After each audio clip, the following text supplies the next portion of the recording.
This is Unit 6, Chemical Bonding, Lesson 5, Molecular Polarity. How does shape affect the polarity of molecules?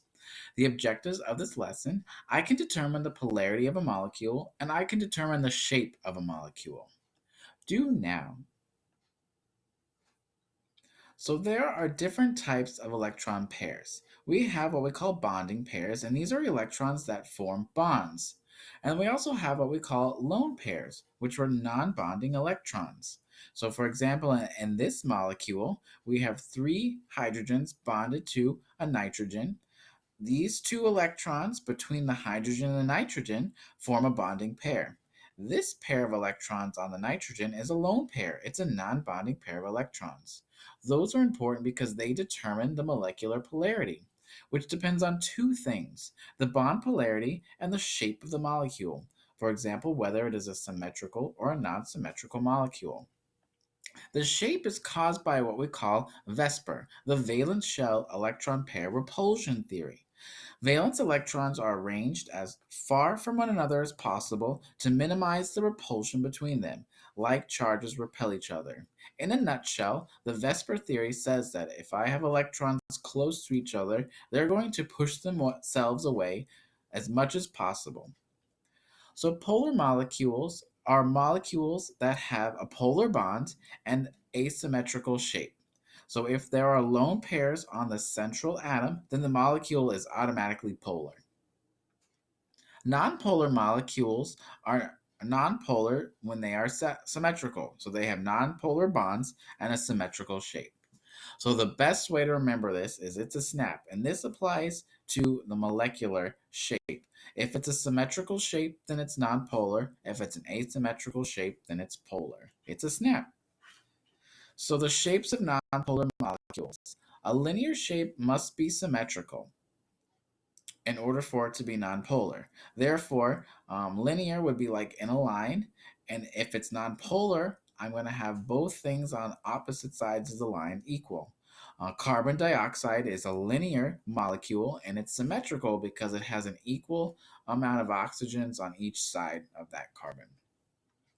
Tetrahedral is a shape that is nonpolar when it has when the central atom is bonded to four identical atoms. Shapes of polar molecules, I can also have a linear polar molecule, and if I do, then that means the shape is asymmetrical. Therefore, I have two elements on either side that are different. A bent molecule is polar because I have two pair of lone pair electrons on the central atom. So for water, water is always bent. It has two lone pairs on the oxygen, therefore it is polar. A pyramidal shape has one lone pair of electrons on the central atom.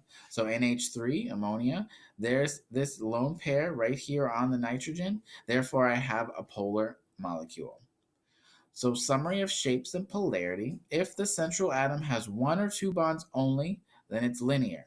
It can be polar if it's asymmetrical, nonpolar if it's symmetrical. If I have two bonded pairs and two lone pairs, then it's bent. Therefore, it's polar.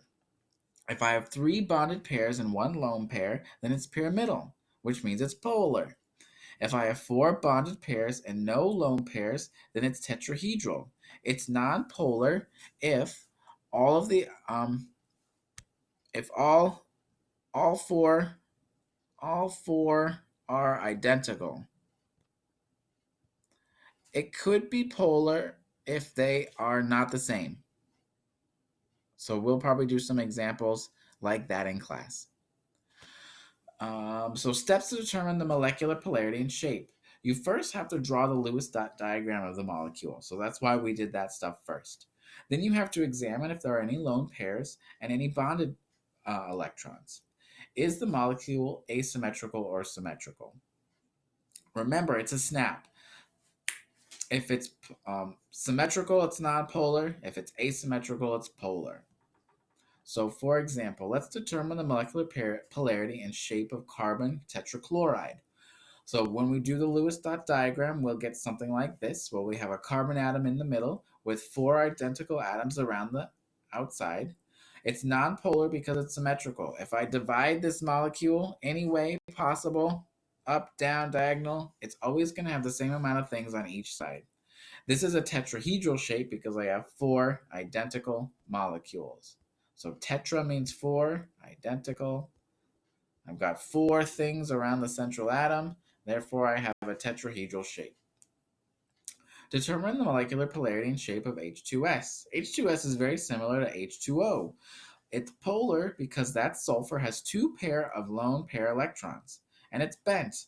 So due to our Vesper theory, these electrons, they want to try and push everything away. So the reason it ends up being bent is because of that. They're pushing these hydrogens down rather than being like this on this side. This is how we draw the Lewis dot diagram, but the actual shape of the molecule, because it has two pair of lone pair electrons, it's a bent molecule. So check your understanding. So I can determine the polarity of a molecule, and I can determine the shape of a molecule.